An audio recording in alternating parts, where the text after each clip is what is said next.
그러니까 똑같은 스트레스를 받아도 병이 드는 사람도 있고 건강한 사람도 있는데 병이 드는 사람들은 자존감이 낮은 사람들이더라고요. 한 부인을 봤는데요. 그 젊은 부인인데 아주 예쁜 부인인데 굉장히 우울증이 심해요. 잠을 못 자고 먹들 못하고 그리고 막 가슴이 막 그 방망이 치듯이 막 우두르둥 뛰어서 가만히 앉아있지를 못하고 굉장히 괴로워하더라고. 그래서 이제 우선 첫째 작업이 스트레스가 뭔가 하는 걸 찾아내는 거거든요. 뭐가 문제인가 보니까 남편이 바람을 피웠어. 그것도 안 들킬 건데 핸드폰 때문에 들켰대. 아침에 이렇게 부인이 거실로 이렇게 딱 나가니까 남편이 이렇게 전화를 하다가 얼른 끄더래요. 근데 이 전화를 끊는 속도에 따라서 그 주는 메시지가 다 다르잖아요. 그걸 비언어적 의사소통이라고 그래요. 언어적 의사소통과 비언어적 의사소통. verbal communication, non-verbal communication. 비언어적 의사소통이 언어적 의사소통보다도 훨씬 많아요. 66% 이상이 되니까. 그러니까 예를 들자면 전화를 끊을 때 하는 행동이 말해주는 거예요. 나 지금 애인하고 전화했다. 그러고. 그게 비언어적 의사소통이에요. 근데 이런 걸 또 파악하는데 귀신들이 여자들이요. 여자들은 이 비언어적 의사소통의 능력이 남자보다 훨씬 발달해 있어요. 왜 그렇게 발달하냐면 깐난이들은 애기들은 말을 모르잖아요. 근데 애가 뭘 말하고 싶어 하는가를 엄마가 빨리 파악을 해야지 애를 제대로 키울 수가 있지. 그 애들은 거의 다 비언어적 의사소통이요. 말을 모르는 게 그냥. 근데 엄마들은 귀신같이 알아먹잖아요. 배고프구만. 어디 아픈가 봐. 금방 알아먹어. 근데 아빠들은 몰라. 아빠들은 왜 우는지를 몰라. 그러니까 그런 능력을 갖고 있기 때문에 그걸 애 키우는 데만 써먹어야 되는데 남편한테 써먹어. 그걸. 그리고 남편이 핸드폰 끄는 속도에 따라서 그냥 막 읽어. 아무 말이 수상하거든? 남편이 화장실 간 사이에 리다이얼을 딱 누르니까 여자가 나와버렸어. 여자가 나왔어. 그래서 근데 이리 말 시키고 저리 말 시키고 그러니까 얼른 끊어버려. 그래서 남편한테 막 따지니까 이제 남편이 고백을 했어요. 룸사롱 아가씨야. 뭐 그렇게 사랑하거나 그런 관계는 아니고 그냥 한 2번 만났대요. 2번. 그러니까 그냥 그 몸 파는 그런 아가씨요. 근데 남편이 이제 싹싹 빌고 이제 용서해달라고 그러고 이제 또 평소에 남편이 착하고 그래서 이제 남자들이 그럴 수도 있지. 그러고 이제 용서를 해줬대요. 근데 용서를 했는데 이 머리로는 용서를 했는데 여기서는 용서가 안 되는 거예요. 여자들이 복잡한 동물입니다. 여기는 용서가 돼요. 근데 여기서는 용서가 안 되니까 눈에 왜 안 보면은 막 별 상상이 다 떠오르는 거예요. 그 여자하고 그런 상상들이 견딜 수가 없어요. 그것 때문에 그렇게 못 자고 못 먹고 막 그러고 있었다고. 근데 이 치료를 해보니까 일주일에 한 번씩 이제 쭉 만나서 치료를 해보니까 어느 수준까지는 좋아지는데 그 이상이 전혀 좋아지질 않아. 시간이 가고 약을 써도 뭔가가 있는 것 같아. 근데 그걸 어느 날 드디어 알게 됐어요. 어느 날 부인이 뭐라고 이야기하냐면 상담 중에 교수님, 남편이 외도한 사실을 안 그 순간부터 지금까지 한시도 내 뇌리를 떠나지 않고 저를 괴롭게 하는 생각이 있어요. 그러더라고. 그 굉장히 중요한 생각이잖아요. 예, 이 환자를 괴롭히는 아주 결정적인 그런 단서요. 궁금하더라고. 그게 뭔가. 근데 그럴 때 그게 뭡니까? 그리고 이거 물어보면 안 돼. 예, 너무나 조심스러운 그런 내용은 확 물어봐 버리면 쏙 들어가 버려요. 아니라 그러고 넘어가. 그때 이제 좀 기다려줘야 돼. 기다리고 말을 못 하더라고. 막 얼굴이 빨개지고 막 몸을 막 이렇게 해서 하면서 막 말을 못해. 굉장히 부끄러운 내용 같아. 뭔 이야기인데 이렇게 말을 못한다냐 막 그러고 한참을 기다리니까 이렇게 말하더라고. 그건요, 고녀는 눈이 클 거다. 이 부인이 눈에 대한 열등감이 있었어. 눈에 대한. 자기 눈이 와이셔서 다쭈구멍만 하고. 눈에 대한 열등감, 자존감이 아주 낮은 거야, 눈 때문에. 그러니까 남편이 딱 바람 피는, 그래서 알자마자 고전을 내가 한번 만나야 되겠다고 막 그랬대요. 남편은 그 만날 필요도 없다고, 왜 당신이 그런 걸 만나냐고, 만날 필요도 없다고 막 남편이 그런데 아니야 만나야 되겠다고. 그래서 남편이 날짜를 잡았답니다. 근데 만날 날이 가까워 올수록 괴로운 거예요. 불안하고. 그래서 바로 전날 그냥 취소시켜버렸대요. 그런 더러운 거 안 만난다고. 근데 더러워서 안 만난 게 아니었어. 진짜 이유는 따로 있었어. 뭐일까? 형사들 나가야 되거든. 형사 나가야 돼. 진짜 눈이 클까봐. 진짜 눈이 크면 자기는 못 살 것 같더래요. 여러분 생각해 보세요. 그 돈 받고 몸 파는 술집가 신앙년 눈이 크거나 말거나, 응? 왜 이 부인이 살고 못 살게 되냐고. 이렇게 열등감을 가진 사람들은요, 자기가 가지고 있는 모든 좋은 점들은 안 보이고 자기가 가지고 있는 특권은 보이지 않고 오로지 눈만 보여. 눈만. 눈이 크면 최고고 눈이 작으면 사람 대우도 못 받는 그런 사람이라고 생각하게 된다고.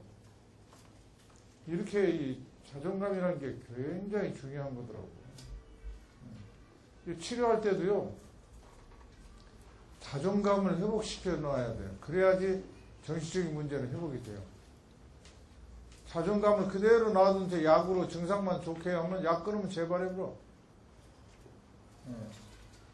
그러니까 내가 정신과 40년, 의과대학 교수생활 30년, 논문도 110편 이상 썼어.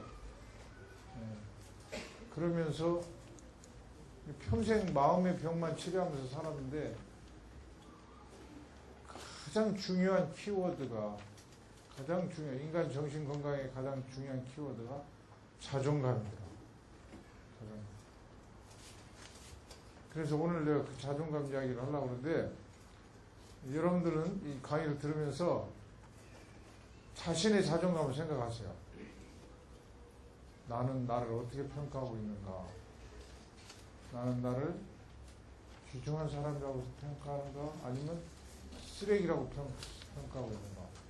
그걸 생각해야 돼요. 남들은 몰라요. 자기만 알아요.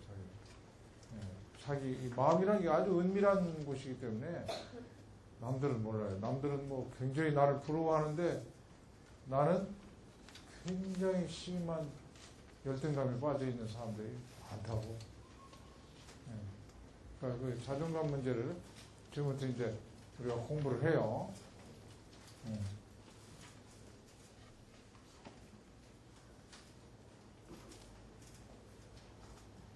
자존감은 이제 자존심하고 자존감은 같은 말이에요.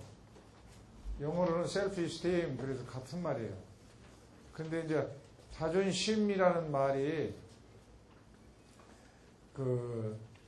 좀 거만한 느낌을 많이 줘요.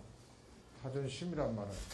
그래서 심리학자들이 말을 바꿨어. 자존감으로. 자존감은 거만한 느낌은 없거든. 자존감은 내 인생이 이렇게 소중한 것을 알고 보니까 당신의 인생도 그렇게 소중한 인생입니다. 이걸 인정해주는 사람이 자존감이 높은 사람입니다. 자, 자존감 이야기하고, 이 탁자는 치울까요? 네. 네, 이 처녀가 골방에서 울고 있죠? 네. 한 어머니가 어느 날 나한테 전화를 했더라고요. 불쌍한 내 딸을 열등감의 골방에서 나오게 할 수는 없을까요? 뭔가 굉장히 영어도 잘하고 말이죠. 막 다문화 가족들 위해서 막 봉사도 많이 하고 그랬는데 열등감이 건드려져 갖고는 방에서 석 달을 나오더라 안 한다는 거예요. 자존감이 낮은 사람들은요, 혼자 있기를 좋아해요. 사람들하고 만나는 걸 두려워하면서 자꾸만 골방으로 숨어요. 그래서 이제 나한테 데리고 오라고 그러니까 밖에를 안 나오려고 그래서 나한테 못 데리고 온대. 그래서 내가 생각을 했어요. 그런 분들을 위해서 어떻게 하면 좋을까? 책을 쓰면 좋겠다. 그래서 생각했어요. 책을. 그런 분들이 읽기 쉽게 편하게 읽을 수 있는 책을 써서 골방에다 넣어주면 골방에서 심심한 게 책은 있거든. 그래서 책을 썼어요. 그 책이 이 책이요. 나를 사랑하게 하는 자존감. 이 표지거든, 책 표지. 이 처녀가 지금 문을 열고 넓은 밝은 세상으로 나오고 있죠. 근데 중요한 것은 이 열쇠예요, 열쇠. 열쇠를 자기가 갖고 있잖아요. 열쇠를 갖고 문을 열고 나오고 있잖아요. 이 자존감 문제는 남이 나한테 자존감 높여줄 수 없어요. 내가 나를 몇 점 주느냐 하는 이게 자존감이기 때문에 내가 나한테 주는 점수를 현실화시키는 것이 이게 방법이다. 아무도 그것은 어떻게 해줄 수가 없어요. 자기 속에서 자기가 하는 것이기 때문에. 이 열쇠를 자기가 갖고 있다는 거예요. 이게 굉장히 중요한 이야기예요. 열등감이 심한 사람들은, 자존감이 낮은 사람들, 열등감이 심하다고 하는데 자존감이 낮은 사람들은 남들이 나를 눈이 작다고, 눈이 새우젓만하다고 그래 쌍께 내가 열등감이지 그렇게 생각해요. 근데 그렇지 않아요. 눈이 새우젓만 하고 와이셔츠 반쪽구멍만 해도 뻔뻔하게 잘 사는 사람이 얼마나 많다고. 자기에게 달려있는 거예요. 자기가 어릴 때, 이제 이따가 설명하겠지만, 어릴 때 어느 시점부터인가 자기가 자기를 볼 때 한심한 인간으로 보기 시작한 거예요. 미운 오리 새끼로 보기 시작한 거예요. 그게 치유되지 못한 상태로 그냥 세월이 흘러서 20, 30, 40 이렇게 먹게 되면은 나중에 가서는 나는 항상 그래. 또 어떤 사람은 그것이 내 팔자예요. 그렇게 되어버린다. 굳어져 버려요. 그래서 이제 이런 시간이 중요한 거예요. 이런 시간에 자기가 자기에게 언제부터 이런 평가를 하기 시작했는가 하는 것을 생각하고 그 평가를 현실화시켜야 된다.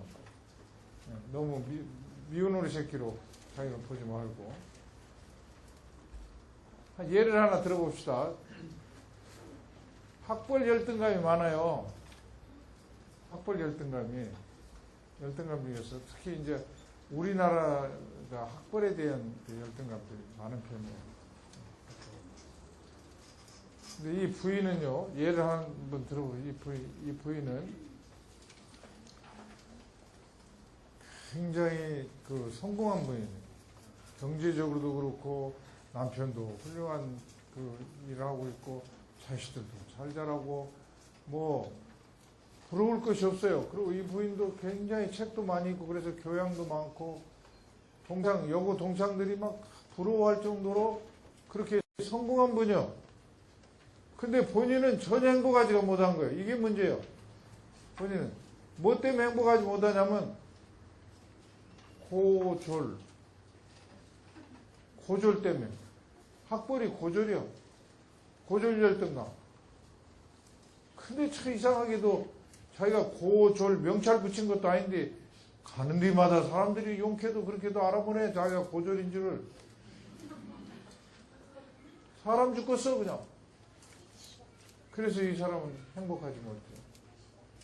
예를 들자면요. 어느 날 하루에 3번을 굉장히 비참한 심정이 됐어요. 시장을 가느라고 관리사무소 앞을 이렇게 지나가는데 딱 보니까 관리실 앞에서 관리소장하고 어떤 젊은 세대가고 이렇게 이야기를 하고 있어. 이렇게 보니까 세대기 날씬하고 세련되고 옷차림도 세련되고 피부도 하얗게 이쁜 데다가 눈도 쌍꺼풀이고 특히나 풍기는 분위기가 대단히 지적이요. 물어볼 것도 없더래. 딱 보니까 대졸이죠.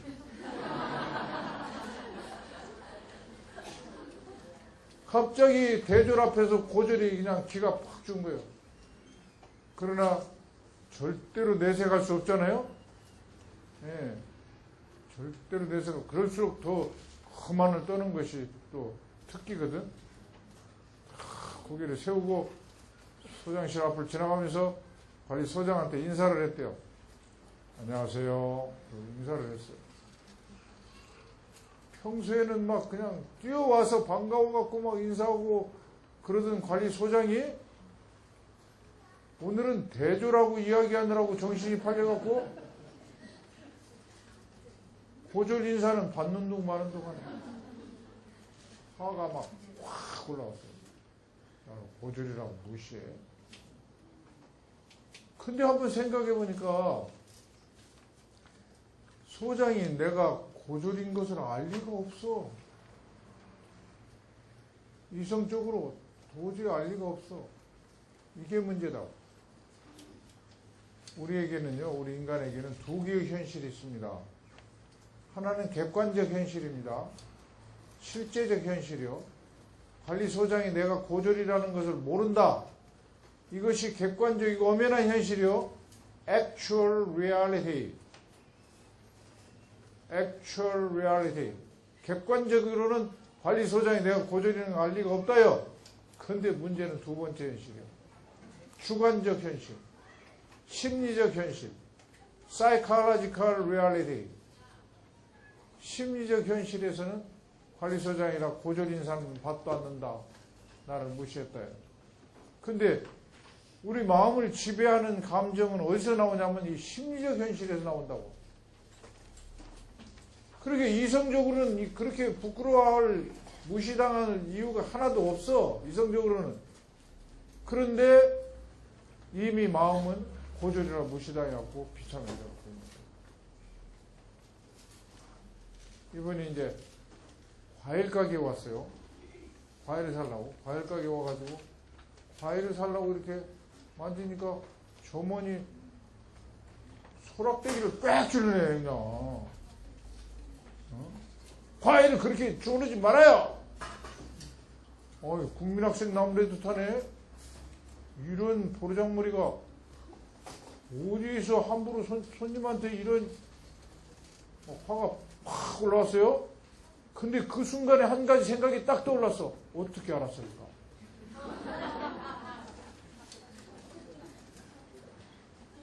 만약에 내가 이렇게 대졸이면 저분 이렇게 상냥하고 친절할 것인데 내가 고졸인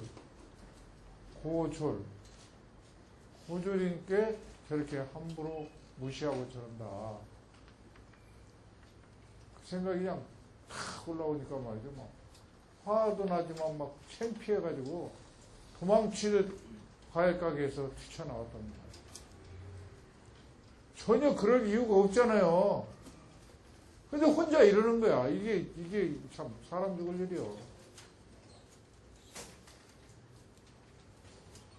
시장을 봐갖고 이제 무거운 짐을 들고 택시를 기다립니다. 빈 택시가 이렇게 쫙 와요. 손을 드니까 내 앞에서 멈춰요. 멈출 듯 하면서 기사가 부인을 한번 쓱 쳐다보더니 핑 가불어 그냥. 그 순간에 똑같은 생각이 딱 떠올라온 거예요. 어떻게 알았을까? 기사가 이렇게 말하는 것 같더래요. 나는 고졸은 안 태워. 그럴 리가 없다는 것을 누구보다도 잘 알아요. 이성적으로는. 근데 마음은 벌써 고졸이라 무시당하는 거예요. 이게 자존감이 낮고 열등감이 가지고 있는 사람의 현실이에요. 이런 이야기를 누구한테 하겠습니까? 자기 혼자만 막 이런 일을 다 하고 괴로워하고 그런다고. 이걸 정신의학에서는 이 고졸을 자동적 사고라고 그래요. 자동적 사고. 자동으로 올라오죠? 자동으로. 예. 내가 이성적으로 생각할 틈도 없이 그냥 이미 올라와 버리잖아요. 고졸. 관리소장 앞에서 고졸. 과일 가게에서 고졸. 택시 기사 앞에서 고졸. 자동으로 올라와서 내 심리적, 주관적 세계를 점령해버리고 나를 참한 미운 오리 새끼로 만들어버린다는 거죠. 이게 낮은 자존감을 가지고 있는 사람의 삶이에요. 예.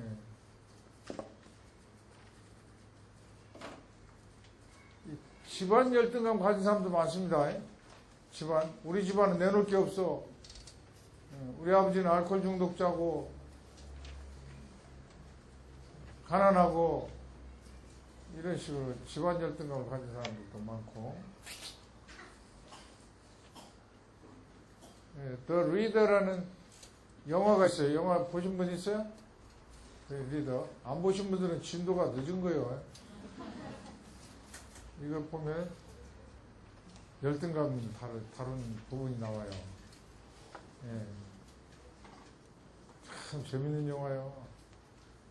재밌는 영화. 이 케이트 윈슬렛이 30대고 이 청년이 10대요. 10대. 근데 둘이 이제 이 청년이 첫사랑이요. 둘이 이제 그 성관계를 갖고 막 그래요. 그러는데 성관계 할 때마다 책을 읽어주라고 그래요. 책을. 케이트 윈슬렛이. 나중에 알고 보니까 케이트 윈슬렛이 글을 몰라. 근데 그게 열등감이에요. 글 모르는 것이. 그리고 나중에 이제 재판하고 그럴 때 이제 다 이야기하면 재미없으니까 다운 받아서 봐요. 아주 좋은 영화예요. 이 케이트 윈슬렛이 이거 해가지고 아카데미 여우 주연상 받았죠.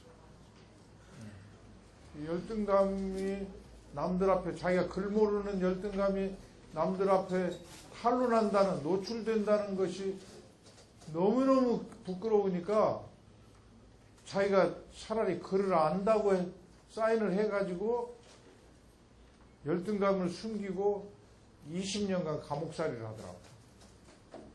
그러니까 20년 감옥살이를 하는 것이 차라리 낫다 그거예요.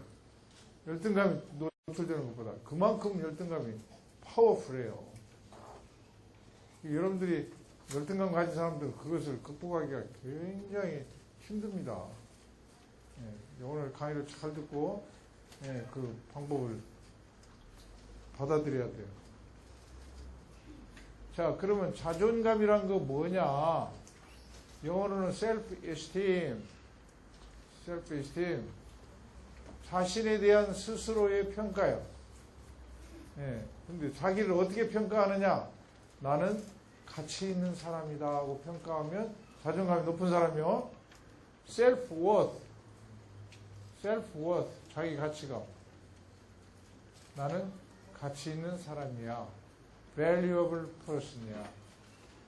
그러면 남들이 나에게 호감을 느낄 거라고 생각해요. 여러분, 다이아몬드는 가치가 있죠. 그러니까 사람들마다 다이아몬드 싫어하는 사람 없잖아요. 그와 마찬가지요. 자존감이 높은 사람은 내가 가치 있다고 생각하기 때문에 사람들이 나한테 호감을 느낄 거라는 믿음을 갖고 있어요. 누구를 만나더라도 자기도 모르게 이 사람도 나를 알게 되면 나를 좋아할 거야, 이렇게 생각해요. 자기 가치감은 대인관계에서 상대방이 나한테 호감을 느낄 거라는 기대를 갖게 해줘요. 그러나 반대로 자기 가치감 대신에 나는 쓰레기야, 이런 낮은 자존감을 가진 사람이 있어요. 예, 나는 다이아몬드가 아니고 깨진 콜라병이야. 그러면 쓰레기를 누가 좋아하겠어요? 쓰레기는 혐오감을 주잖아요. 그러니까 자존감이 낮은 사람은 사람들이 나한테 혐오감을 느낄 거라고 생각해요. 또는 사람들이 나하고 같이 있는 걸 싫어할 것 같아요. 나하고 있으면 지루할 것 같아요. 그래서 상대방 눈치를 많이 보죠. 지금도 금방 진단할 수 있어. 지금도 내색하지 말아요. 내색하지 말고. 지금 자존감이 낮은 사람은 옆에 앉은 사람이 굉장히 신경이 써질 거예요. 지금 이 순간에도. 어떻게 신경이 써지냐면 내 옆에 앉은 것을 지금 후회하고 있는 것 같아.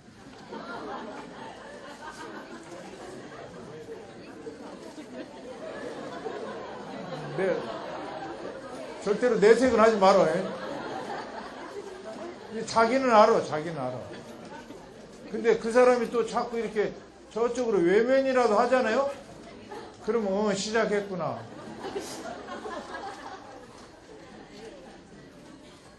이런다고.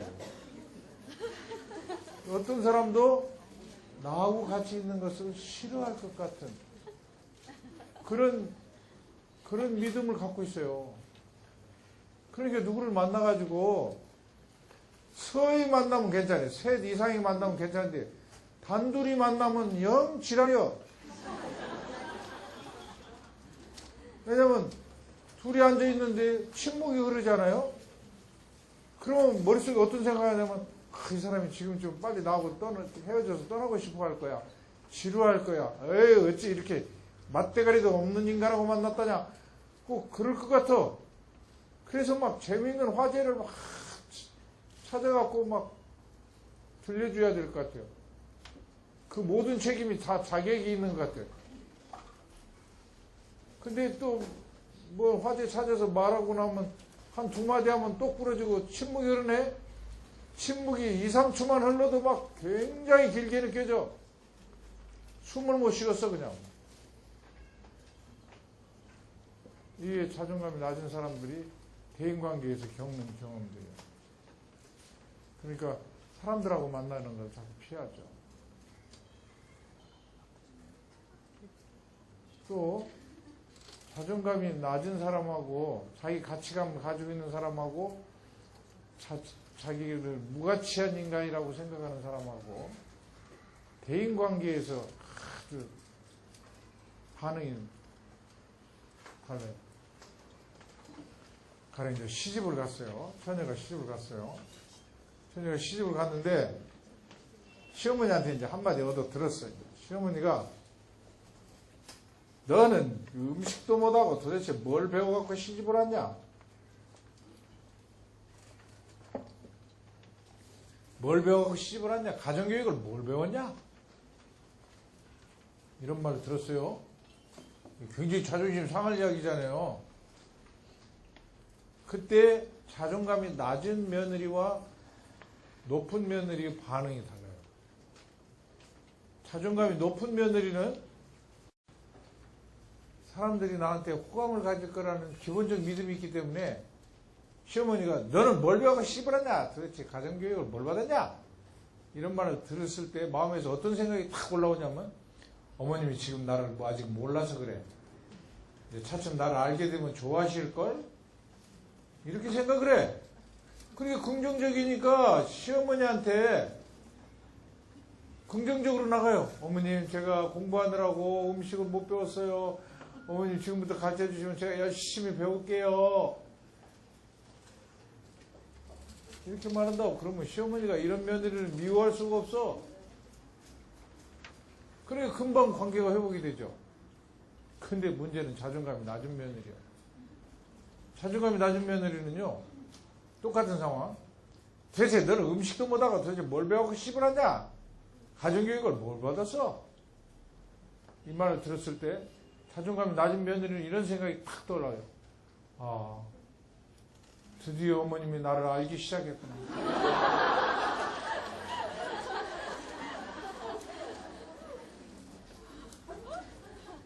아이고, 이런 며느리하고는 도저히 못 살겠다고 하실 날이 오고야 말 거야. 이게 어떤 일이 생기냐면, 집에 있는데 시골에 있는 시어머님이 전화를 해요. 그럼 나를 싫어하는 시어머님하고 통화한다는 것이 얼마나 고통스럽습니까? 그러니까 얼른 남편한테 바꿔버려요. 남편, 당신이 받아. 그러고 시댁에서 뭔 행사가 있어요? 나를 싫어하는 시어머니 대면한다는 게 얼마나 고통스럽습니까? 나 못 가. 나 직장에서 오늘 사회사업가들 회의 있어서 나는 못 가. 핑계 대갖고 안 가버려. 그러면 시어머니 입장에서는 요것이 시어미가 말 한 자리 했다고 시어미를 이겨먹으려고 그래. 요것이 점점 사이가 나빠져. 시어머니는 똑같은 말을 했어요. 너 가정교육을 못 배웠냐? 음식을 못한다. 반응하는 며느리 때문이 시어머니 때문이 아니란 말이야. 그 배경에는 자존감이 숨어있다. 자존감이 낮은 사람은요, 시어머니하고만 그런 거 아니요. 대학에서는 지도교수하고 관계에서도 그런 일 하고, 동아리에서는 동아리 오빠하고 사이에서도 그런 일 생기고, 번번이 이런 일이 일어난다. 그래서 대인관계가 참 어려워져요. 너무너무 어려워져. 그러니까 자기 가치감을 가져야 돼요. 자존감이 참 중요한 부분이 자기 가치감. 누가 뭐래도 나는 가치 있는 존재야. 한 인간으로서. 그 자존감이 굉장히 대인관계에 중요한 역할을 한다. 두 번째는요, 자존감의 두 번째는 자신감이에요, 자신감. 자기 능력에 대한 자신감. 여러분, 밥 할 줄 알아요? 밥? 그 자신감이요. 아무나 밥 하는 거 아니요. 세탁기 돌릴 줄 알죠? 자신감이요. 이제 한국 남자들은 그 가정생활 지능지수, 가정 세탁기 돌리기, 뭐 전기밥솥, 뭐 이런 거, 그런 가정생활 지능지수가 한국 남자들은 거의 전응아 수준이에요. IQ가. 그런 어쨌든 나는 혹시 완벽하게는 못할지 몰라도 내게 주어진 일을 남들 하는 만큼 나도 할 수 있어. 이런 자신감이 필요한 거거든요. 근데 이 자신감이 없는 사람들, 자존감이 낮으면 자신감이 없어요. 그래서 모든 일은 다 실패할 것 같은 거예요. 내가 하는 일마다 다 실패로 끝날 것 같은 거예요. 이게 참 큰 문제죠. 나는 그런 사람들이 또 늘 하는 말이 그거예요. 내가 지대로 할 줄 아는 일이 뭐 있어야지요. 두고 쓰는 말이 그 말이에요. 나는 재수대가리가 없는 인간이라 하는 일마다 안 돼요. 그래요. 예를 하나 들어볼까요? 핸드폰을 잃어버렸어요. 막 찾잖아요. 자존감이 낮은 사람, 자신감이 없는 사람들은 마음속에서 자기한테 이런 말을 해요. 너 아무리 찾아봐라 핸드폰 나온가? 너는 핸드폰 못 찾아야?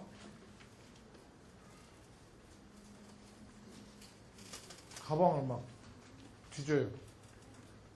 그때 마음속에서 이런 소리가 들려. 가방 뒤질 것도 없어. 너는 못 찾아. 부정적 예언. 자기 예언이라고 그래요. 자기 예언. self prophecy. 자기 예언. 부정적 예언을. 그래서 계속 패배의식 속에서 살아요. 나는 안 돼. 실제로 시험이라도 떨어지잖아요? 그러면, 거봐. 안 되는 인간은 항상 안 돼.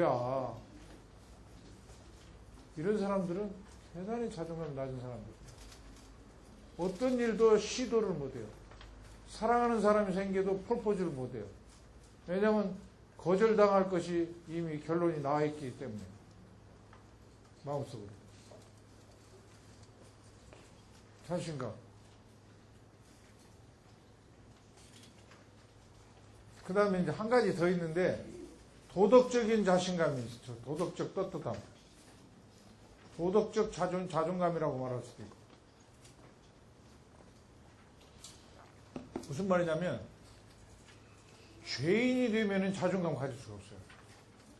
아무리 국가의 장관이 아니라 대통령이 되어도 죄인이라는 딱지가 딱 붙는 순간에 굉장히 부끄러워하죠.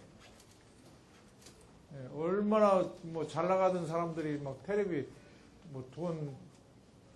뒷구멍으로 돈 받아먹고 그 텔레비 나올 때 막 숨어서 안 들키려고 막 이렇게 그런 거 봤죠. 그 사람들이 얼마나 출세하고 얼마나 돈 많고 그런 사람들입니까? 일단 죄를 지으면 죄인이 되면 자존감을 가질 수가 없다.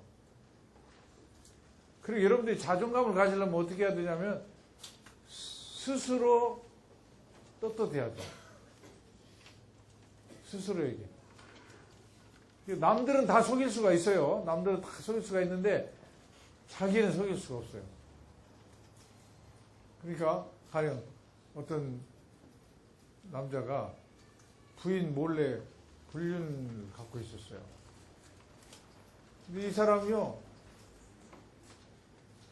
너무나 완벽하게 부인을 속이고 있기 때문에 부인은 남편이 굉장히 착하고 좋은 사람인 줄 알아. 근데 자기는 자기가 얼마나 거짓말하고 있는가 하는 것을 잘 알잖아요.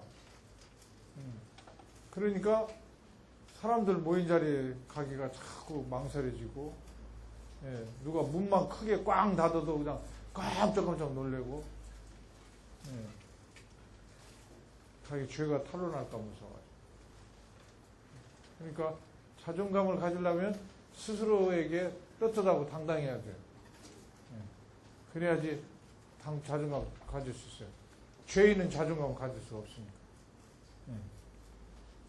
자, 이 세 가지가 자존감이죠.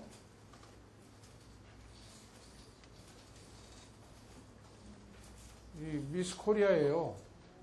미스 코리아 되나 정도나 돼야지 자존감을 가질 수 있다고 생각하십니까?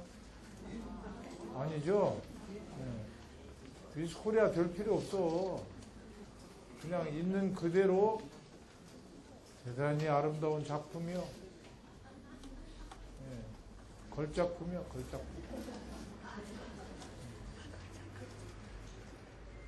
자꾸 미스 코리아만 생각하면 안 된다고. 그러니까 이 자존감이 낮은 사람들이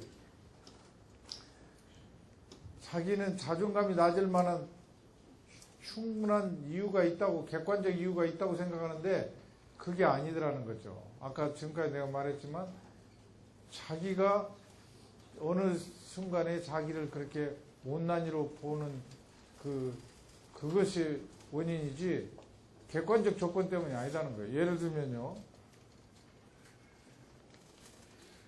이분은 소프라노 가수예요. 마리아라는 가수인데 아주 아름다운 음성을 갖고 있고 특히 가스펠송을 하고 그래서 한국에도 몇 번 왔어요. 신랑이요. 신랑. 굉장히 행복하죠? 근데 사실은 말이죠. 어떻게 된 거냐면 팔이 없어. 선천성으로. 발 하나도 이렇게 짧아. 온전한 거지 오른 다리 하나밖에 없어. 이 엄마가 발가락 피아노 가르쳐가지고 가수로 만들었다고. 이런 몸을 갖고도 이렇게 당당하고 행복하게 살 수 있다면 눈 좀 쌍꺼풀 아니다고 그것 갖고 그렇게 싸는 건 아니지.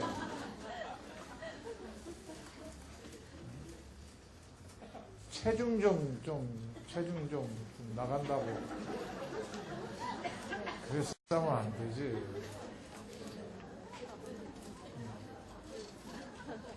그거 다 구실이다고. 잘못된 구실이다. 자, what matters most is how you see yourself. 가장 중요한 것은 당신이 당신을 어떻게 보느냐는 그것입니다. 이 말이요. 이게 굉장히 중요한 말이요. 당신이 당신을 이쁜이로 보면 당신은 자존감이 올라가고, 당신이 스스로가 자신을 미운 오리새끼로 보면 당신은 미운 오리새끼요. 남들이 아무리 당신을 백조라고 해도 안 믿어줘. 그래갖고 관리사무소 앞에서 당하고, 과일가게에서 당하고, 택시기사한테 당하고, 회원이 혼자 그렇게 당하고 살아. 이런 원통할 일이 어디가 있어? 이 말이 그 말이요. What matters most is how you see yourself. 중요한 것은 당신의 평가에 달려있다는 거죠. 당신의 평가에. 근데 우리 손에 다 지문이 있잖아요. 여러분 손가락에 다 지문이 있죠. 참 신기한 것이 있더라고요. 지구상에 70억 인구가 있거든요. 사람들이. 같은 지문이 한 사람도 없다는 거예요. 같은 지문이요. 우리 인생도 그런다고. 우리 인생도 같은 인생이 하나도 없어요. 지구상에 최초로 나타난 유일무이한 존재거든. 여러분들 각 개인들은. 그러다가 어느 날 죽을 거예요. 미안합니다. 죽는다고 이야기했어요. 죽을 거예요. 그러면 거기까지가 여러분의 인생이에요. 다시는 반복되지 않아요. 그 인생을 어떤 인생으로 만드느냐는 것은 내 자신의 평가에 달렸다고. 내가 나를 막 후려치고 못나니 바보같이 재수대가리도 없는 것, 누가 너 같은 걸 좋아하느냐, 쓰레기 같은 인간아, 이러면은 기죽어가지고 남의 눈을 피하면서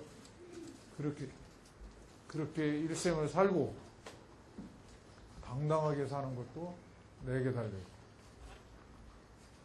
모든 것이 나한테 달려있단 말이에요. 왜냐하면 이게 마음의 문제이기 때문에 그래요. 이 밖에 물질의 문제 같으면 뭐 돈은 벌면 되고, 출세는 하면 되고, 머리는 심으면 되고,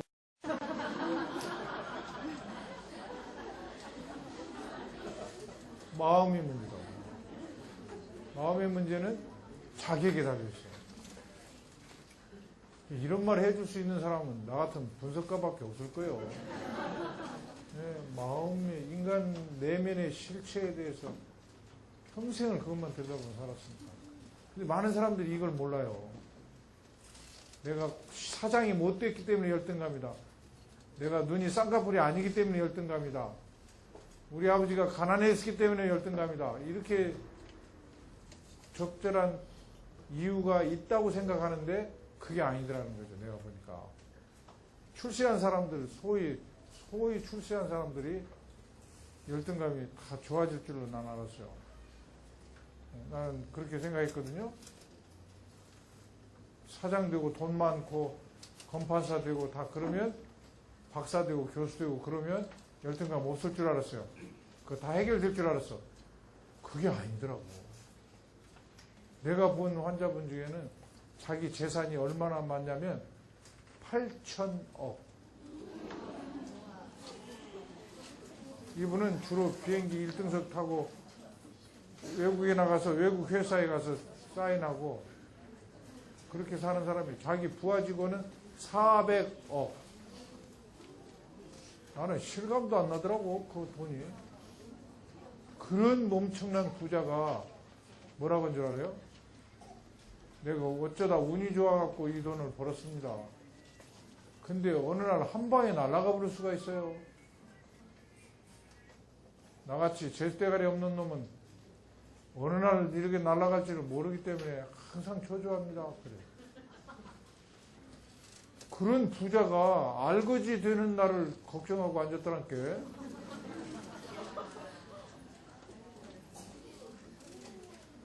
말도 안 되잖아요. 상상할 수도 없잖아요. 그게 낮은 자존감을 가지고 있기 때문에, 그러니까 이분은 그래요. 자기는 일벌레 일만 알았지 해피, 행복이라는 단어가 전혀 자기한테는 느껴지지가 않는데요. 한 번도 그걸 느껴본 일이 없대요. 낮은 자존감을 갖고는 행복할 수가 없어요. 자존감이란 것은 내가 나에게 주는 점수요. 근데 이게 정신분석에서 이제 여기서 밝혀냈는데, 그 뿌리가 굉장히 어린 시절부터 시작돼요. 대개는 뭐 중학교 다닐 때, 사춘기 때 몸이 뚱뚱해갖고 그때부터 열등감 생겼다 그러는데, 그게 아니에요. 아주 갓난아이 때부터 생겨요. 이것이 시작돼요. 갓난아이 때. 보세요. 갓난아이들은 막 태어났을 때 내가 이쁜 아이인지 미운 아이인지 몰라요. 자기 상이 없으니까, 셀프 이미지가 없으니까. 그런데 어디서 생기냐면, 우리가 우리 얼굴을 보려면 거울이 있어야 되잖아요. 애들은 엄마라는 거울에 비친 자기를 보고 자기 상이 생겨요. 그러니까 보세요. 깐나이들이 엄마 보고 빵긋 웃죠. 그러면 엄마들 막 정신 못 차리잖아. 막 웃는다 그러고 막, 야는 나만 보면 웃어 막 그러고 막. 그리고 엄마가 그렇게 좋아하면, 아이는 엄마가 자기를 보고 좋아하는 것을 100번, 200번, 300번 경험을 반복해서 하면서, 아, 나는 이쁜 아이구나. 이게 시작된다는 거예요. 또 엄마들은 막 애기하고 있기를 좋아하잖아요. 애기 잠깐만 뛰어나도 막 눈에 밟혀갖고 막 뛰어서 집에 들어가서 막 애기 안아주고 막 그러잖아요. 그러니까 아이는 어떻게 느끼냐면, 그걸 보고 그런 엄마를 100번, 200번, 300번 경험하면서 어떤 생각을 하게 되면, 엄마는 나하고 있으면 좋은가 봐. 엄마는 나하고 있기를 좋아해. 나는 그런 아이인가 봐. 이게 자존감의 출발이다. 이거를 하인스 코와트라는 시카고의 정신분석의 천재가 이것을 core of self, 자기의 핵이라고 그래요. 핵. 자존감의 핵이 되는 거예요. 핵이 만들어지면 세포 분열이 일어나서 세포가 성장하잖아요. 대부분의 엄마들은 다 애들한테 이렇게 하죠. 우리 새끼 이쁜 새끼 그러고, 엄마는 너만 있으면 돼 막 그러고. 그러면 아이는, 아, 엄마는 나하고 있는 게 좋은가 봐. 엄마는 나를 좋아하는 걸 보니까 나는 이쁜 아이인가 봐. 이렇게 된다고. 그러면 이런 아이들이 이제 엄마 이외에 다른 사람들을 만나게 됐을 때 마음속에서 어떤 생각이 이렇게 올라오냐면, 우리 엄마가 나를 보면 그렇게 좋아했던 것처럼 사람들은 나를 보고 좋아할 거야. 사람들은 나하고 같이 있으면 즐거울 거야. 이런 기대를 합니다. 이게 자존감의 모습이에요. 이게 무너진 사람들이 자존감이 낮은데, 어떤 아이들이 그러냐면, 엄마, 그리고 엄마한테 빵긋 웃어주는데 엄마가 외면해 버려. 꼴보기 싫다. 저리 가거라. 눈에 뵈지 말어. 그래서 큰 집으로 쫓아버려. 이 아들 키워주라고.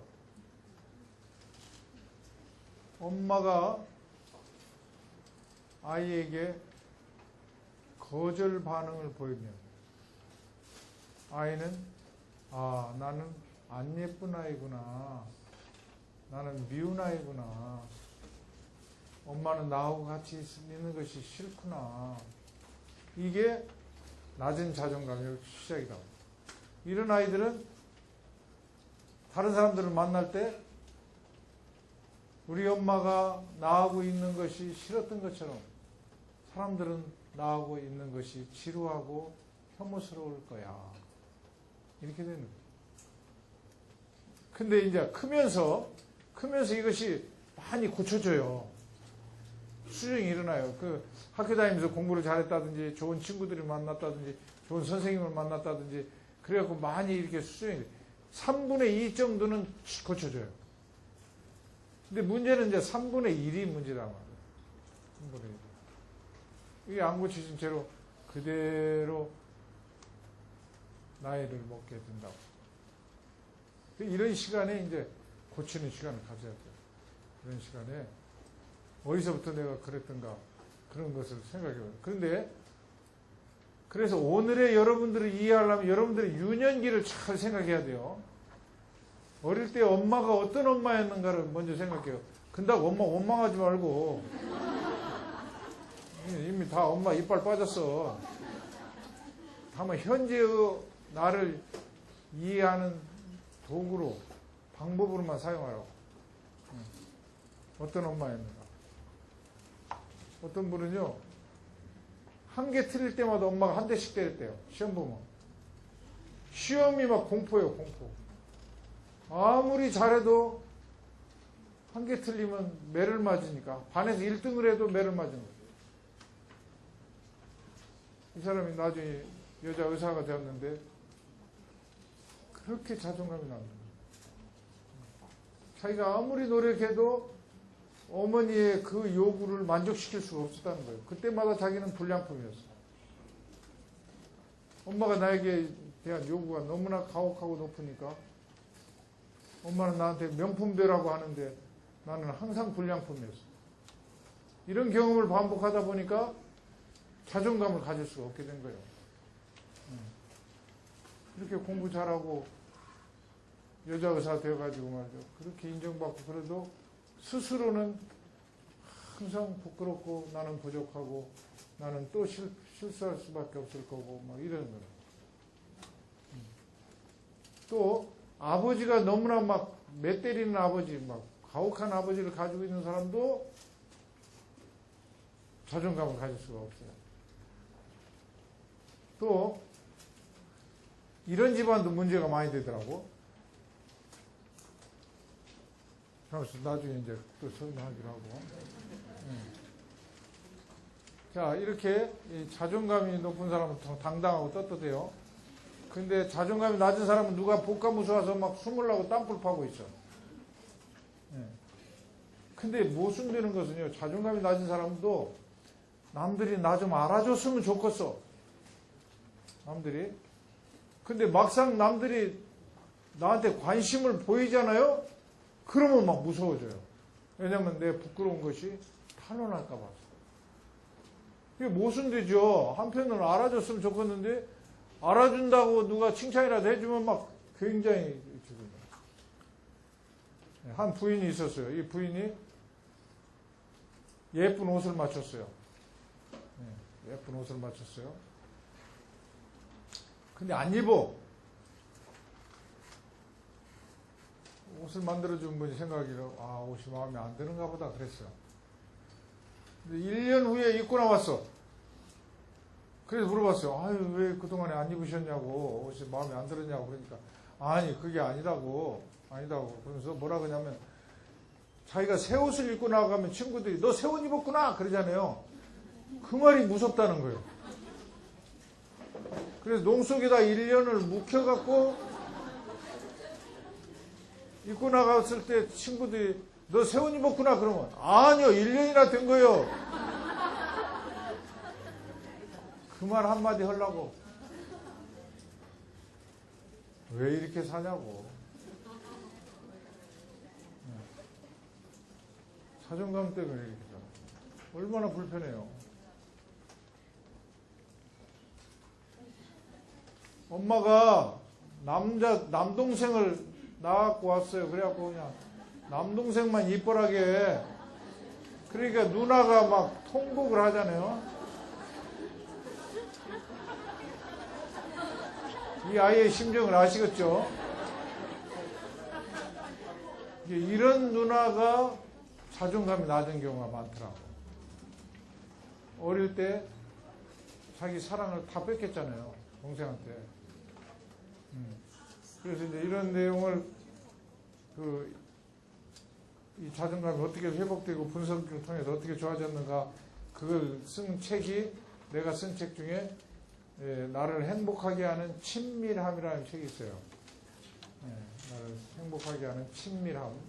그 책을 보면 이제 정신분석의 과정이 어떻게 진행되고 이런 아이가 어떻게 해서 좋아지게 됐는가, 그런 것들이 다 설명이 되죠.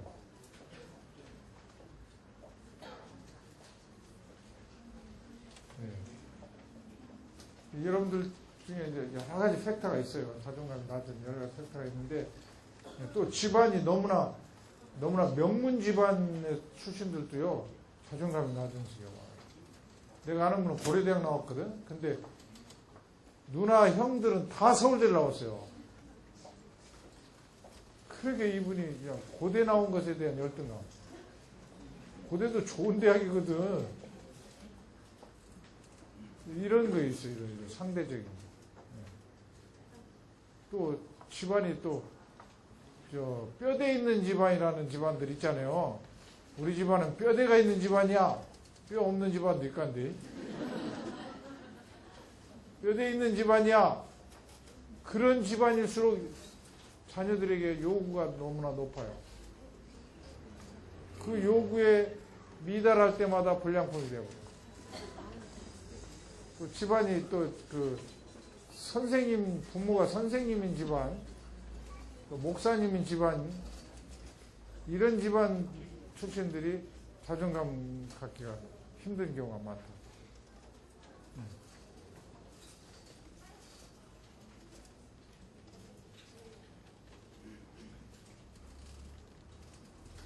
그래서요, 이렇게 어른이 세발 자전거 타고 가는 게 얼마나 불편합니까? 얘들은 다 지 나이에 맞는 자전거 타고 다니죠? 이 나이가 되면 티코라도 타야지. 세발 자전거. 그러니까 어릴 때의 자존감, 낮은 자존감을 어른이 된 지금도 타고 다니고 있는 거예요. 그러니까 저렇게 불편하게 사는 거라고.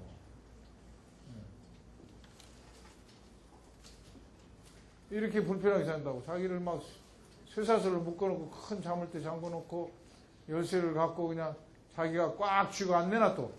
이놈 내놔갖고 이걸 확 풀고 헐을 날아가면 좋을 텐데, 저게 이 낮은 자존감을 가지고 있는 사람의 삶의 모습이라고.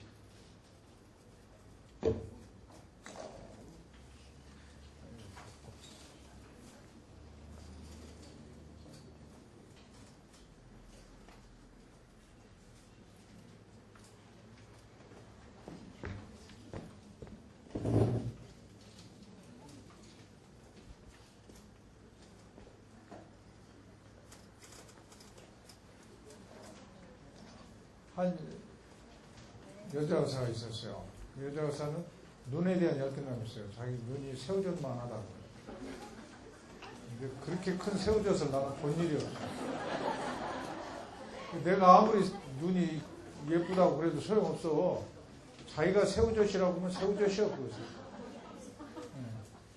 근데 이분이 하루는 이야기를 하는데, 점심을 먹으러 갔대요.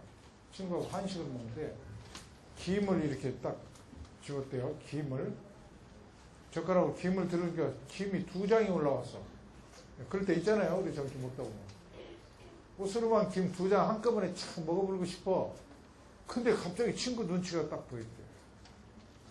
자기가 김을 2장을 한꺼번에 먹으면 친구가 욕할 것 같대. 눈도 작은 것이. 김을 2장씩이나 먹고 앉았네. 한 장을 슬그머니 내려놓고 한 장씩만 먹었답니다. 너무나 억울해서 집에 와서 김통 끓여갖고 석 장씩 여러 번 먹을 때 이분이 짬뽕을 좋아해요. 친구들하고 중국집에 갔는데 친구들이 그날 싸우고 다 짜장을 시키더랍니다. 짜장 그리고 나는 짬뽕 하려다가 친구들 눈치가 보인 거예요. 자기 혼자만 짬뽕 시키면 친구들이 또 욕할 것 같더래요.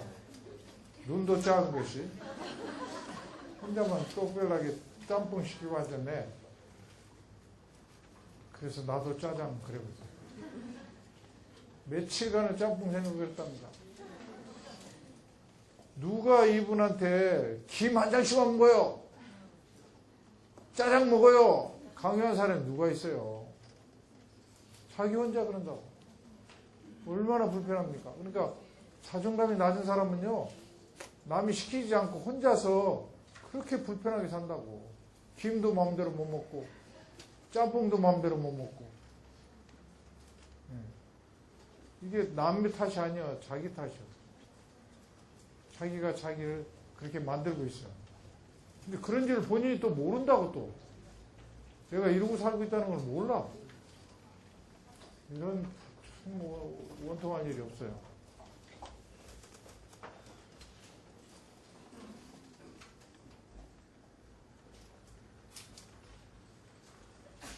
이런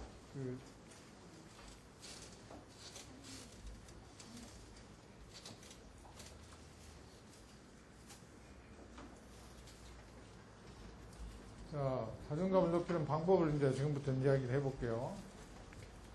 어떻게 하면 자존감을 높일 수 있냐면, 다른 게 아니요. 어릴 때부터 나를 올감했던 이 열등감을 사슬을 끊고 나가면 돼요. 이제 나는 더 이상 이렇게 살지 않겠다. 이렇게 나를 평가하지 않겠다고 스스로에게 선언하는 거예요. 오늘 저녁에 꼭 가서 사과하세요, 자기한테. 오늘 저녁에 잠자리에 누워 가세요. 조용하게 누워서 자기 이름을 불러요. 누구야? 미안하다. 내가 그동안에 너를 너무나 구박했지. 이제 그렇게 살지 않을게. 이렇게 자기 자신에게 스스로가 선언하고 사과하고 새로운 평가를 가져야죠. 그 다음에 인정받는 경험을 해요. 자존감이 회복될 때는요, 누구한테 인정받고 칭찬받고 사랑받을 때 자존감이 많이 회복돼요. 특히 사랑, 이성 간에 사랑을 하게 되면은 상대방이 나를 굉장히 소중한 보석으로 그렇게 알아주죠. 사랑들 안 해봤어?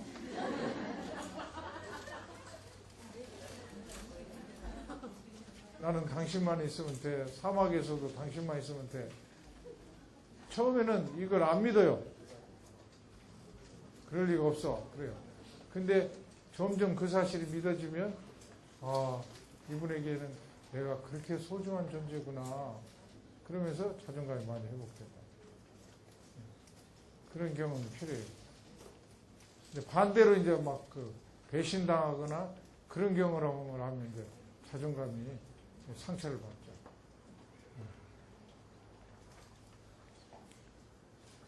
현실을 받아들인다는 거.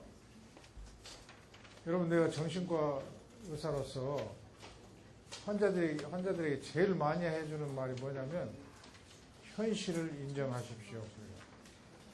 왜냐하면 모든 정신병은요, 한마디로 말한다면 현실을 받아들이지 못하는 데서부터 정신병이 와요. 우울증도 그러고 뭐 정신분열증도 그러고 모든 병이 아주 심플리파이해가 단순화시켜서 말한다면 현실을 받아들이지 못해요.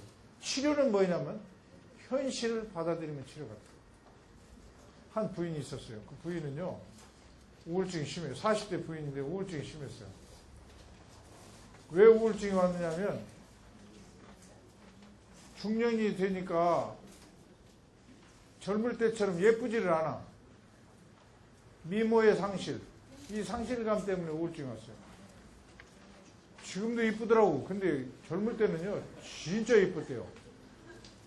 카페 같은 데 이렇게 앉았으면 남자들이 자기 보느라고 일을 못 봤대. 그리고 무슨 이렇게 그 쌍쌍 파티 같은 거 할 때는 남자들이 전부 자기 파트너 되려고 막 해서 다른 여자애 막 삐지고 난리였어요. 그렇게 이뻤대. 근데 나이가 40이 되니까 이제 안 이뻐. 주름도 잡히고 이제 배도 나오고 여자들도 배가 나와요. 중년이들 배도 나오고 화장빨도 안 받고. 제일 괴로운 것이 말이죠. 어디 가서 앉았어도 어떤 놈 하나 봐주는 놈도 없어.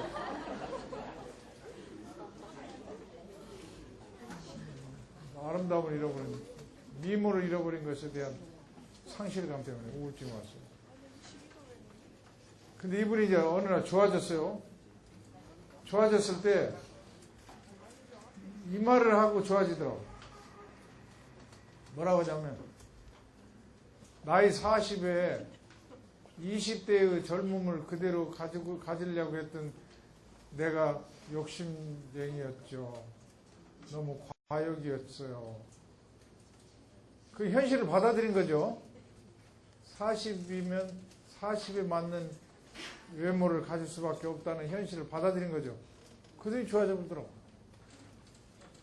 이 현실을 못 받아들이는 것이 이게 병이고, 현실을 받아들일 때 치료가 일어난다.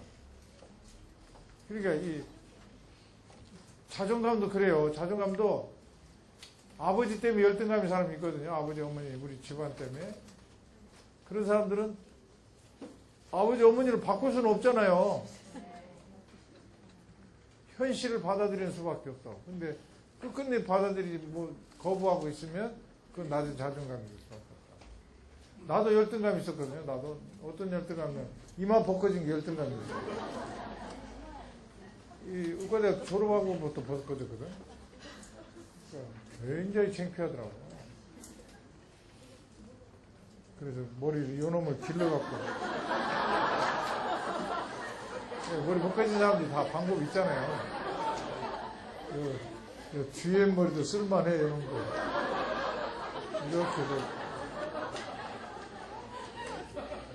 근데 제일 지랄인 날이 바람 부는 날이에요. 바람이 불으면 막 휙 날라서 여기까지 내려와. 그 바람 부는 날이 잡고 당겼어요. 그러던 어느 날 문득 어떤 생각이 나냐면, 내가 환자들한테는 현실을 인정하십시오. 나는 지금 현실을 인정 안 하고 있잖아요. 이게 자기 모순이라고. 그래서 내가 하루는 머리를 내놓고 살기로 하고, 우선 이제 예행 연습으로 화장실에 가갖고 모든 머리를 제자리로 다 돌려보냈어요. 그러고 보니까 정말 끔찍하더라고. 네, 뭐 블러덩 벗겨져가지고 막 도저히 외쳐서 그 모습으로 나갈 수가 없어. 안 되겠다 그러고 다시. 머리 나는 약도 많이 발랐어요. 미노신이라는 약이 있거든요. 그거 바르니까 까만 명지털이 포성포성 납니다. 되었다, 이제 붉은 털만 되어라. 며칠 후에 본게 싹 빠져버렸어. 그렇게 또 몇 년을 살다가 어느 날 내가 다시 결심을 했어요. 모든 머리를 제자리로 다 돌려보내고 먼저 내 아내한테 보여줬어요. 여보, 나 이렇게 내놓고 살라는데 어때? 그랬죠. 근데 내 착한 아내가 나를 격려해 주더라고. 나는 당신 호원하기 좋습니다. 그러지. 그날부터 내가 이렇게 내놓고 살아요. 그러니까 이렇게 편하고 자유로울 수가 없어. 이렇게 편하고 자유로울 수 없어. 내가 어떤 책에다 이걸 썼더니 사파가가 그림으로 그렸어요.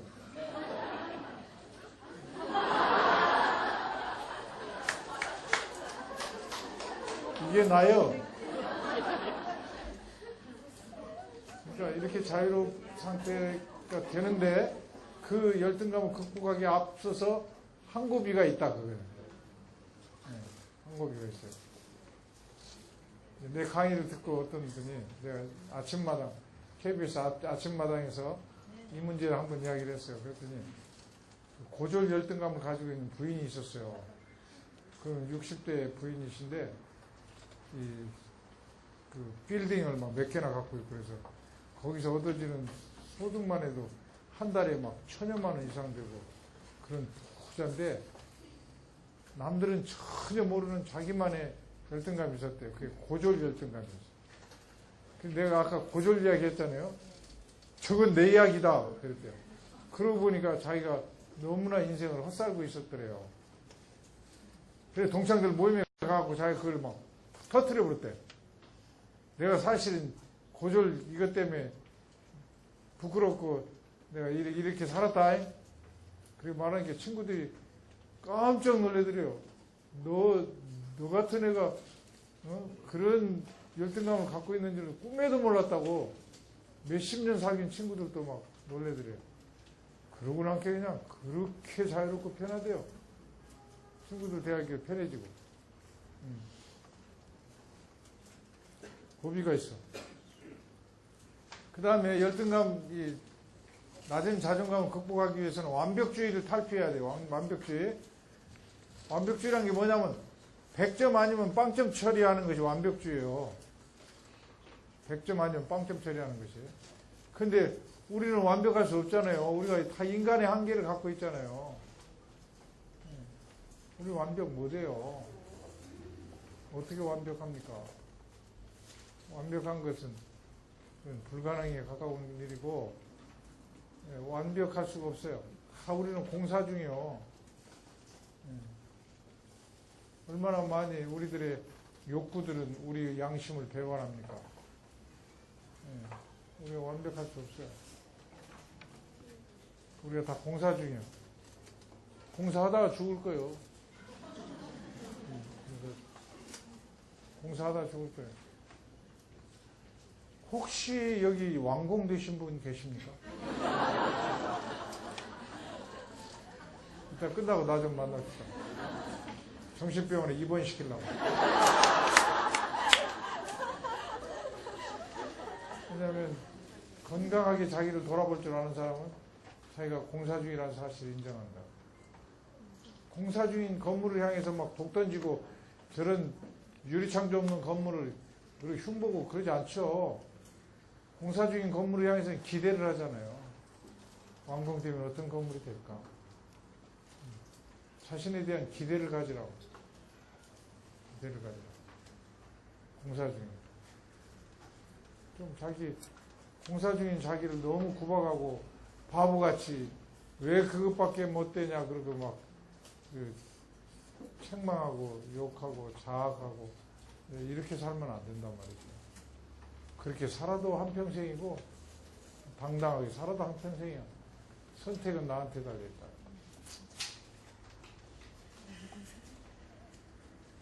대추 하나리라는 시가 장석주 시인의 시가 있어요. 다 같이 한번 읽어볼까요? 대추가 저절로 붉어지렸다. 저 안에 태풍 몇 개, 저 안에 천둥 몇 개, 저 안에 번개 몇 개가 들어서서 붉게 익히는 것일지라. 저기에 혼자서 둥그러지리는 않다. 저 안에 땡볕 한가위, 저 안에 초승달을 보는 날이 들어서 둥글게 만드는 것일 게다. 대추나무가 나는 세상과 무슨 말인지 알겠죠? 대추가 이렇게 동글동글 볼빨갛게 이렇게 예쁘게 이렇게 된 것은 저절로 된 게 아니라 고난을 통과해서 여기까지 왔다는 거죠. 우리 인생도 마찬가지예요. 우리 인생도. 우리 인생도. 우리도 또 돌이켜보면 정말 고통스러운 순간이 있었죠. 인생을 끝내고 싶을 때도 있었을 거예요. 그냥 끝내보고 싶을 때도. 근데 그런 짓 안 하고 용케 잘 극복하고 여기까지 왔거든요. 그런 나를 내가 인정해 줘야 된다는 거죠. 그래야지 자존감이 살아나요. 그래서 내가 이렇게 바꿔봤어요. 대추 대신에 자신의 이름을 넣어서 읽어보자. 자, 한번 그래봐요. 자, 시작. 누구누구야, 네가 저절로 굵어졌으리였다. 네가 살면서 당한 고통 몇 개, 천국 몇 개, 번개 몇 개가 언제 나를 맞은 거야. 너의 땡볕 한 날, 소속갈 때는 외로운 밤 한 날이 나를 오늘 저녁에 누구에 맞은 거야. 누구야, 그동안 너를 참 세상에 어떤 분은 이거 읽다가 울었기도 하고. 정말 그렇죠? 우리 삶을 돌이켜보면 지독한 땡볕 같은 고문하는 것 같은 그런 시간도 있을 것 같고 초승달 뜨는 외로운 밤같이 아무리 돌아봐도 아무도 없는 혼자만의 시간들도 있었을 거라. 그런 세월들을 통과해가지고 오늘 우리가 된 거라고. 근데 자꾸 더 잘 나가는 사람, 더 출세한 사람들하고 자꾸 비교하지 말고 나는 나로서 귀한 존재니까 그 나를 내가 보듬어 줘야 된다.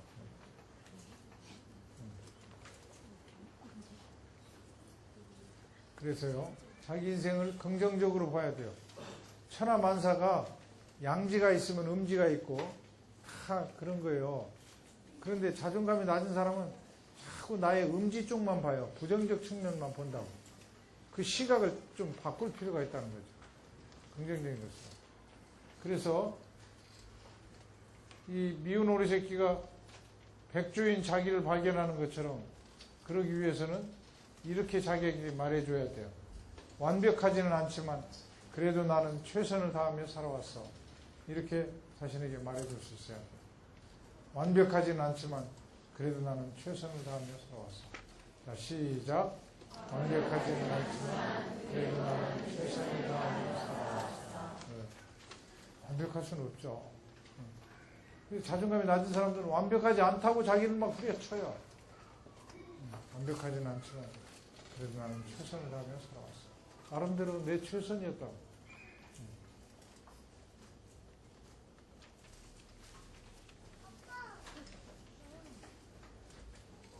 이렇게 비난하는 엄마, 욕하고 비난하는 엄마, 아이는 뒷방에 가서 혼자 울 수밖에 없어요. 위에 이런 아이들이 낮은 자존감을 가질 수밖에 없다는 거죠. 그래서 내 인생은 실패할 거야. 우리 엄마가 나를 싫어한 것처럼 사람들은 나를 싫어할 거야. 그래서 대인관계가 어려워져요. 인생의 모든 일들은 대인관계 속에서 이루어지거든요. 그러니까 인생이 자꾸 실패할 수밖에 없죠.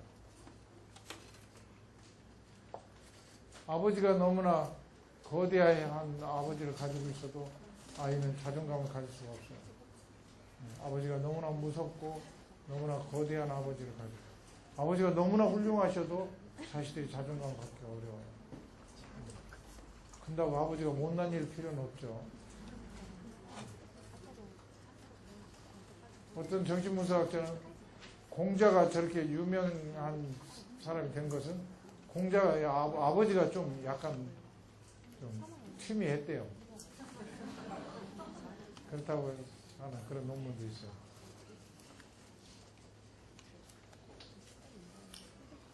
엄마가 우울하면 아이들을 제대로 돌볼 수가 없어요. 애 표정 보세요. 엄마는 그러니까 표정이 밝아야 돼요. 애들은 엄마가 표정이 저렇게 우울하면 엄마도 한 인간으로서 저렇게 우울한 일이 있어서 그러실 거야. 이렇게 이해 못해요. 애들은 어떻게 받아들이냐면 엄마는 나 때문에 지금 화가 나신 거야. 내가 불량품이기 때문에 엄마는 못마땅해서 저러시는 거야. 그래서 자기하고 자꾸 연관을 시켜요. 그러면 애들이 자존감 낮은 아이들이 된다는 거죠. 엄마도 표정이 밝아야 돼. 표정 연습도 해야 돼. 엄마들은 우울할 권리도 없어.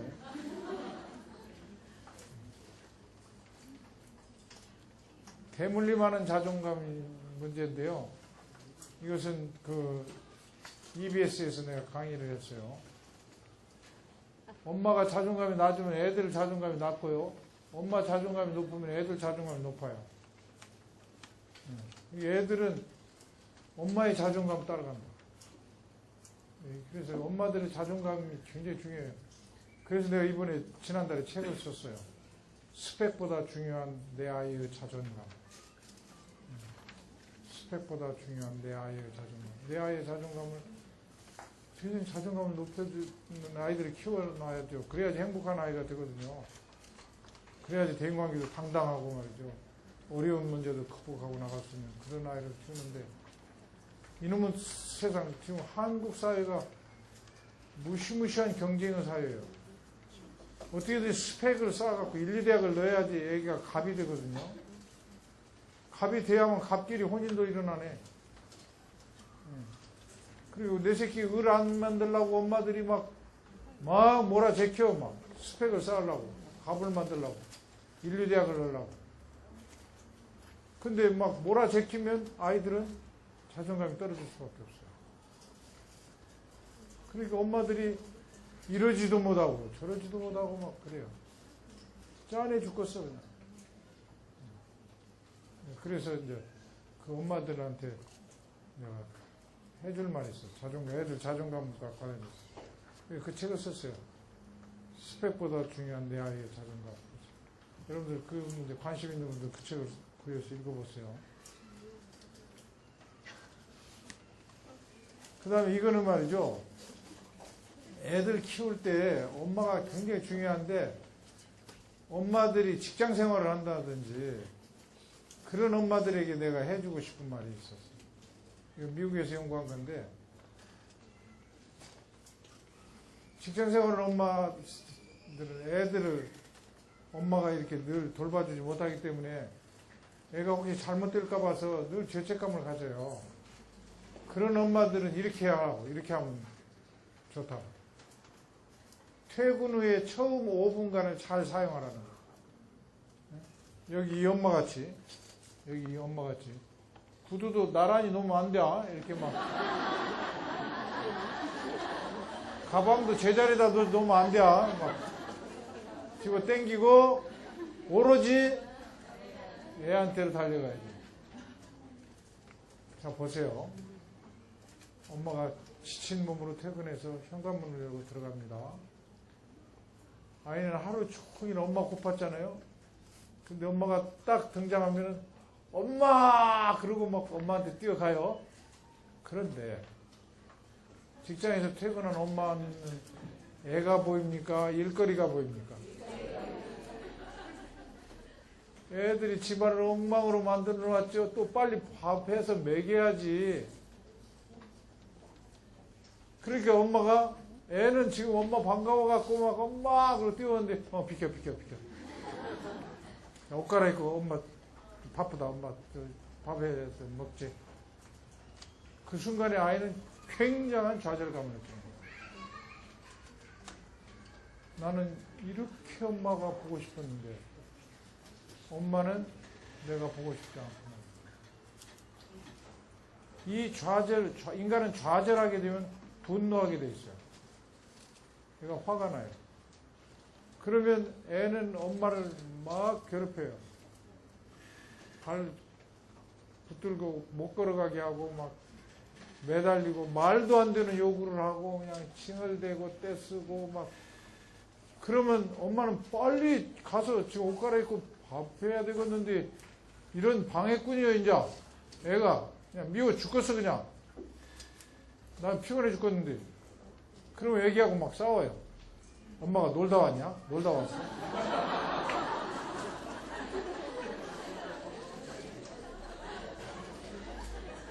그러면 아이는 이제 더 이제 엄마한테 밤 12시, 1시가 돼도 안 자고 칭얼거리고 보채고 엄마 사랑을 확인하고 싶어서 그런 거예요.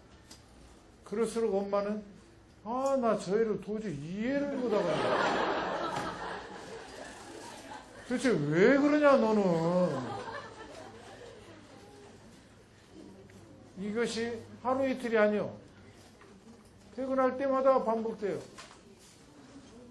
이게 안 된단 말이에요. 어떻게 해야 되냐면 이렇게 해야 돼.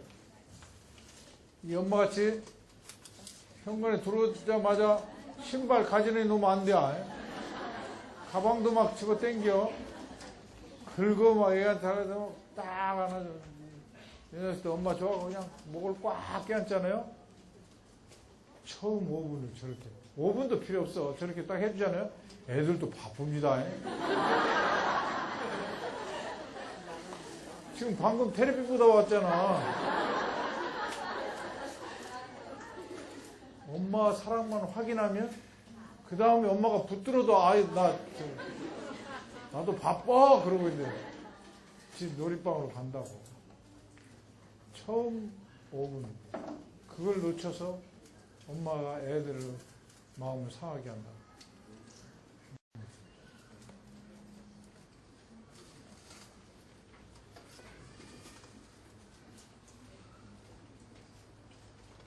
자, 이제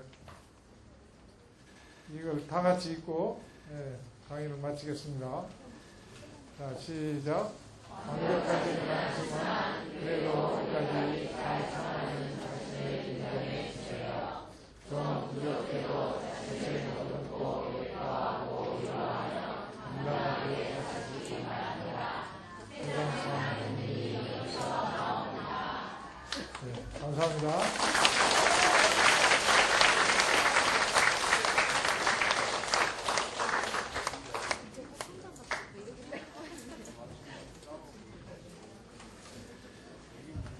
네, 다들 공감 100% 하셨나요?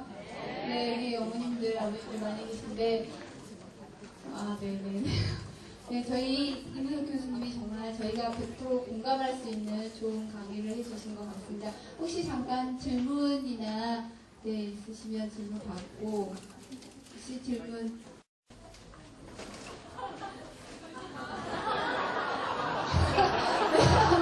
형제는 부자시가 어쩜 일이 닮으셨는데 이쪽 장수씨 기념 촬영 광산구 지역사회복지협의체 자문위원 유척장 수석 유척장 전남대학교 국가대학 명예교수 이문석 귀하를 2013년 제3기 광산복지학당 행동하는 복지의 길 강사로서 사람 사는 세상 더 좋은 복지 광산을 위한 광산구 지역사회복지협의체 자문위원으로 유척합니다. 2013년 7월 11일 광산구 지역사회복지협의체 공동위원장 한연희입니다. 옛날에 다 선생님들하고 다 모시려고 합니다.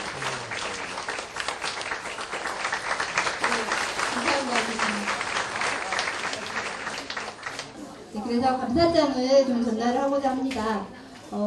감사장 광산구 운남군 노인복지관 날마다 학교 한 손에 걸레를 다른 한 손에 수첩을 들고 웃으면 달리는 분들이 또 날마다 공부까지 하겠다고 멋진 학교를 개교했다니 오메 끝이 아닌가벼. 제3기 광산복지학당 준비에 땀 흘려주신 노고와 당신들의 한없는 도전에 박수와 더불어 위로를 드립니다. 2013년 7월 11일 제3기 광산복지학당 수강생 일동 큰 박수 부탁드리겠습니다. 소정의 후보요 공연 드리겠습니다. 감사합니다. 앞으로도 꾸준한 좀 부탁드리겠습니다. 자, 그럼 마지막 순서로 깜짝 이벤트 지금 선물들 다 찾으셨나요? 네, 이렇게 크게 좀 손 좀 들어봐 주세요. 희망꽃이 피었습니다. 찾으신 분들 일어나 주세요. 앞으로 나오세요. 선물이 곳곳에 많이 숨겨져 있습니다. 앞에 보이시죠? 다 찾으셨네요. 1번부터 차근차근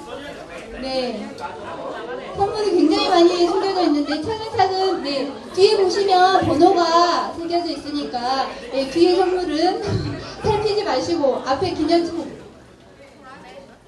좀 혼잡스럽습니다만 알아서들 선물을 찾아가셔 버리네.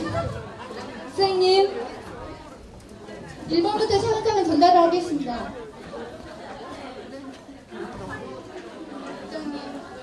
실무협의체 위원장님 1번부터 차근차근 전달입니다. 선물 받으신 분 들어가시지 마시고 다시 나오세요. 이건 사회자의 권한이 1번부터 차근차근 전달을 할 겁니다. 선물 받으신 분들 앞으로만 나와주시고요.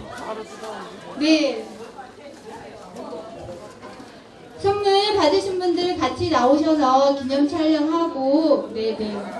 자, 1번부터 24번까지 준비된 선물은 희망복지지원단에 계시는 선생님들이 직접 집에서 가지고 노시고 또 받으신 선물을 기증하시고 이런 따뜻한 마음을 보내주셨습니다. 차근차근 확인하시네요. 여기 또 나눠서 주문할게요. 앞으로 이렇게 네. 위원장님, 네. 오늘의 행운의 주인공들이시네요. 희망꽃이 정말 피었습니다. 1번부터 24번까지. 기념 촬영하는 동안에 저희는 무엇을 할까요? 큰 박수로 서로에게, 네. 다들 고생하셨습니다. 큰 박수 부탁드리겠습니다.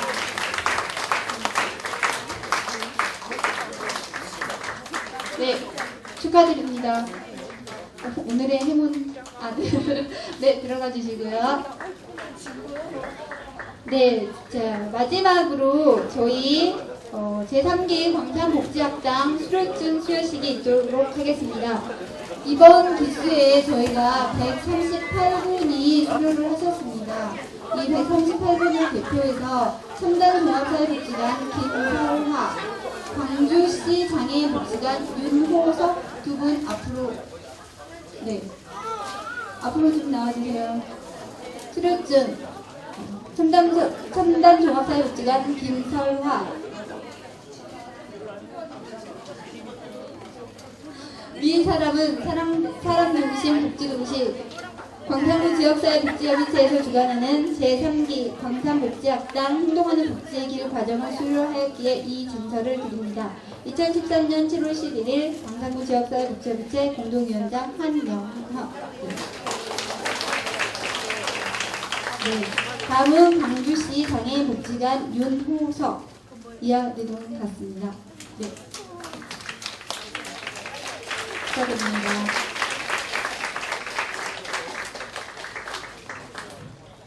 머리 얘기 나오니까 엄청 공감했네. 그렇군요. 그 머리를 왜 빡빡 밀고 다녀 할 때마다 제가 설명했거든요. 왼쪽 머리를 길어서 오른쪽을 덮는 그런 비굴함으로부터 해방되고 싶다 했거든요. 교수님은 전공자임에도 불구하고 한참 걸렸거든요. 그죠? 저는 이미 10년 전에 자발적 삭발 아세요? 정말 오늘 뭐가 기억에 어디 가버렸어요 다? 그러니까 항상요 쉬는 시간이 없어야 됩니다. 오늘 좋으셨죠? 네. 이번 3기 복지학당 괜찮았죠? 네. 그럴싸했죠? 네. 행동하는 복지의 길 해서 저희가 이제 땅 위에 길을 내고 길을 묻고 또 이제 구체적인 뭔가의 도모가 좀 필요하다 해서 이번 3기를 마련했습니다. 쉽지 않은 길일 수도 있지만 제가 오늘 경기복지재단 가서 강의를 하고 왔는데요. 여러분 동의 없이 이미 제가 다 선포해버렸습니다. 광주 광산에서 부는 사회복지 유니온의 바람이 곧 북상해서 서울로 올라올 것이니 경기도에서 한번 찍고 갈 것이니 준비합시다. 그랬더니 몇 명이 함께 하냐고 그래요. 오늘은 한 30명 앉아 있더라고요. 거기는 아마 이제 각 마을별로 마을 공동체 리더들, 검증된 리더들이 앉아서 심화교육 받는 데였거든요. 근데 저희는 한 200명 넘게 등록해서 오늘 저녁이 마지막 4강입니다 했더니 깜짝 놀래요. 지금 가시는 강사님들마다 지금 다 깜짝 놀랍니다. 3강 때 은수미 의원께서 그랬대요. 어찌 기초지자체에서 이런 일이 있을 수 있느냐고. 꼭 이런 말씀 드리면 자존감이 떨어진 분들은 그죠? 자존감 높이라 했잖아요. 오늘 다 외웠어요. 저도. 아까 영어로 나온 거 혹시 기억나세요? What matters most is how you see yourself. 나오잖아요. 다 외웠는데. 너무나 멋진 말이잖아요. 그죠?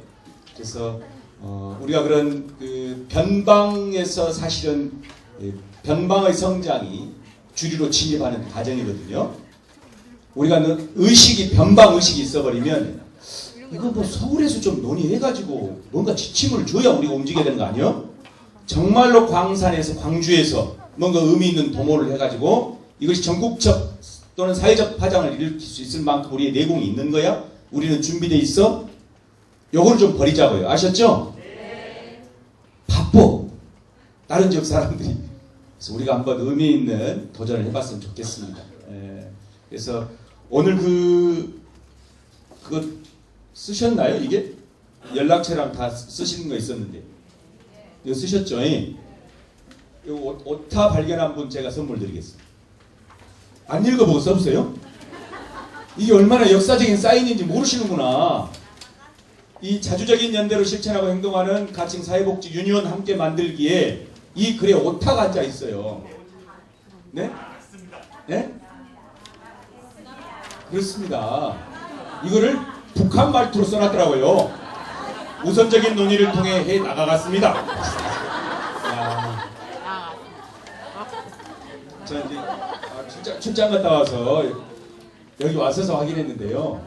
재밌게 하려고 이런 것 같아요. 자, 이걸 읽자마자 처음에 발견한 분 손 한번 들어보세요. 난 사실은 사인하기 전에 이걸 발견했다. 나가갔습니다, 이거. 남상훈 선생님 발견했어요? 아, 그렇군요.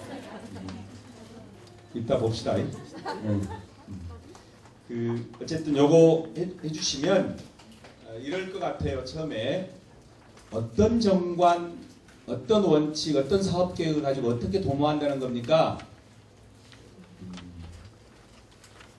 처음 길을 내는 것이기 때문에 그 안에서 논의해서 함께 공부하면서 서두르지 않고 천천히 100% 민주주의하면서 그렇게 정리하는 과정부터 민주주의하는 이렇게 하기 위해서 연락처만 적어달라는 겁니다. 그래서 그렇게 이 태스크포스 팀을 짜서 또 그 팀에서 먼저 길을 걸어왔던 그런 분들 모셔서 강의도 듣고 학습도 하고 하면서 하나하나 읽어갈 수 있도록 그렇게 했으면 좋겠습니다. 그래서 여기다 연락을 주시면 하나하나 안을 만들고요. 광산뿐만 아니라 지금 여기 다른 타구에서도 오셨기 때문에 기왕에 지역 유니온으로 가면 5개구가 함께 갈 수 있도록 그렇게 준비하는 것이 옳겠다 싶습니다. 괜찮겠지요? 강의만 좋았어요? 괜찮겠죠? 어제도 지난번에도 말씀드렸지만 사회복지사 자격증 유무가 아닙니다.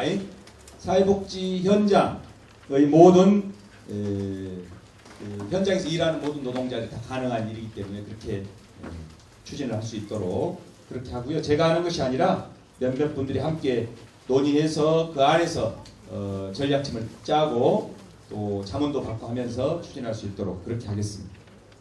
뭐 전달할 사항이 있나요? 선물을 어떻게 드리나요? 빨리 합시다. 지금 이제 7월 중순 가고요. 그러니까 8월 중에 임시 모임 해서 찬바람 불면 9월부터 본격적인 논의를 해가지고 저희들만 앞장서면 안 되고요. 주변에 이 복지학당에 참여 못하신 오랫동안 복지 현장에서 지금까지 복지를 열심히 일궈오신 여러 선배들이 계십니다. 두루 모시고 또 그런 분들이 자문도 구해가면서 조절해가지고 할 수 있도록 하겠습니다. 네. 저희가 6월 21일부터 시작됐던 제3기 복지학당 오늘 대단을 막을 내렸습니다. 다들 고생 많으셨고요. 저희 명찰과 설문지 앞으로 제출 부탁드리고요. 본 강의실은 내일도 사용이 되니 책상, 의자 정리 부탁드리겠습니다. 다들 2차 함께 하시는 예쁜 모습